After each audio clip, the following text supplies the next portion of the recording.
ဘူးတူတာလေးများကိုပြောပြနေတာဖြစ်လို့ဗီဒီယိုလေးကိုကြော်မသွားလိုက်ပါနဲ့နော်အားလုံးပဲမင်္ဂလာပါရှင်ဗရမ မြင့်ချမ်းမြေကျိုးဆောင်မှာအခြေခံဥပဒေအသိပညာရေးများကိုအပိုင်း9အနေနဲ့ဆက်လက်တင်ပြပေးသွားမှာပဲဖြစ်ပါရဲ့ရှင်နံပါတ်1 online မှာတင်တဲ့ကိုယ့်ရဲ့တပုံတွေကို privacy setting တေချာလုပ်ပါတခြားသူတွေအလွယ်တကူယူမသုံးနိုင်အောင်ကာကွယ်ပါနံပါတ်2ဗန်စင်းဖွင့်တဲ့အခါ online ဘဏ်လုပ်ငန်းဝန်ဆောင်မှုကိုအသုံးပြုရင်ကိုယ့်ရဲ့စကားဝတ်ကိုလုံခြုံအောင်ထားပါနံပါတ်3အိမ်ဝယ်တဲ့အခါပိုင်ဆိုင်မှုကိစ္စတွေအားလုံးကိုရှင်းလင်းအောင်စာရွက်စာတမ်းနဲ့စစ်ဆေးပြီးမှငွေချေပါနံပါတ်4အာမခံထားတဲ့အခါအာမခံစာချုပ်ပေါ်ကအခြေခံချက်တွေငွေကြေးပမာဏတွေကိုတေချာနားလည်အောင်ဖတ်ပါနံပါတ်5 online ပေါ်မှာကိုယ့်ရဲ့မွေးနေ့ကိုအတိအကျမဖော်ပြပါနဲ့နံပါတ်6 online မှာကိုယ့်ရဲ့နာမည်ပြည့်စုံမွေးနေ့စတာတွေကိုသုံးပြီးမဲထည့်တာမလုပ်ပါနဲ့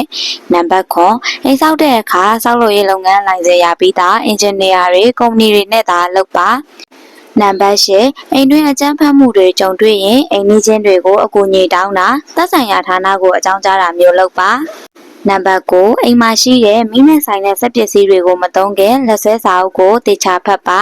နံပါတ်10ကလေးတွေကိုထိခိုက်စေမဲ့အလုပ်တွေလုပ်ငန်းတွေမှာမပါဝင်ပါနဲ့ကလေးတငယ်ဥပဒေတွေကိုလေးစားလိုက်နာပါနောက်ထပ်ဘူဟုတုတများကိုဆက်လက်တင်ပြပေးသွားအောင်မှာဖြစ်လို့အကောင့်လေးကို like and follow လေးလုပ်ခဲ့ပေးပါအောင်နော်ကျေးဇူးတင်ရှိပါရဲ့ရှင်